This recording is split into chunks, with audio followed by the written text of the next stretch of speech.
আইন যদি আল্লাহর হয়, শাসন যদি সৎ লোকেরা করে, রব্বুল আলামিন কোরআন শরীফে বলেন, তাহলে তারা 4টা কাজ করবে। আল্লাযীনা মাক্কান্নাহুম ফিল আরদ আকামুস সালাতা ওয়া আতাউজ যাকাত ওয়া আমারু বিল মারুফি ওয়া নাহাউ আনিল মুনকার।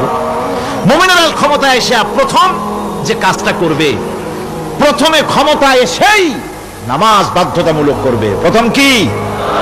ওয়াজ নসিহতে অনুরোধ করা হবে না, বাবাজিরা আল্লাহর রাস্তায় নামাজটা পড়ে না।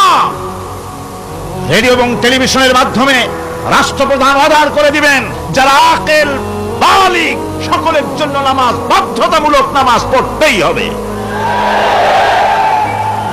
এটা অর্ডার। বেলা যখন 1টা বেজে যাবে, বেলা যখন 1টা বাজবে, সমস্ত মসজিদে আজান শুরু হয়ে যাবে। আজানের সাথে সাথে অফিস, আদালত, কল কারখানা, ক্ষেত খামার, শিক্ষাঙ্গন সব ডেডলক হয়ে যাবে।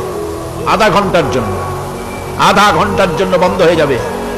যারা মুসলমান অফিসে, কলেজে, ইউনিভার্সিটিতে সর্বত্র তারা নামাজের জন্য প্রস্তুতি নেবেন।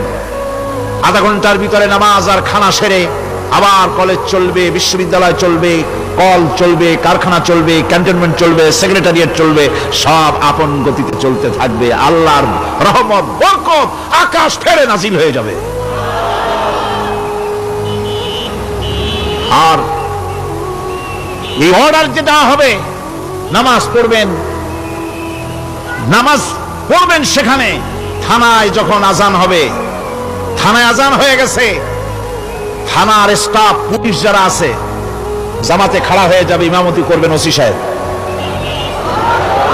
এসপির অফিসে এসপি সাহেব ইমামতি করবেন, ডিসি সাহেব তার অফিসে ইমামতি করবেন, মন্ত্রী সেক্রেটারিয়েট ইমামতি করবেন, প্রেসিডেন্ট বঙ্গভবনে ইমামতি করবেন, বিশ্ববিদ্যালয়ের ভাইস চ্যান্সেলরের ইমামতিতে সে জায়গার মুসলমান ছাত্র ছাত্রী, শিক্ষক শিক্ষয়িত্রী এক জামাতে নামাজ আদায় করবে। এই যদি হয় চিত্র দেশের, অপরাধ থাকবে? থানায় ওসি সাহেব নিজেই যদি জামাতের ইমামতি করেন, এইভাবে নামাজ আদায় করেন পুলিশদের নিয়ে জামাতে, ঘুষ আর খাবে তারা? এসপি সাহেবের অফিসে, ডিসি সাহেবের অফিসে মন্ত্রীরা যদি ভাবে নামাজ কায়েম করে, তাহলে কি অন্যায় অপরাধ কিছু থাকবে সমাজে? থাকবে না।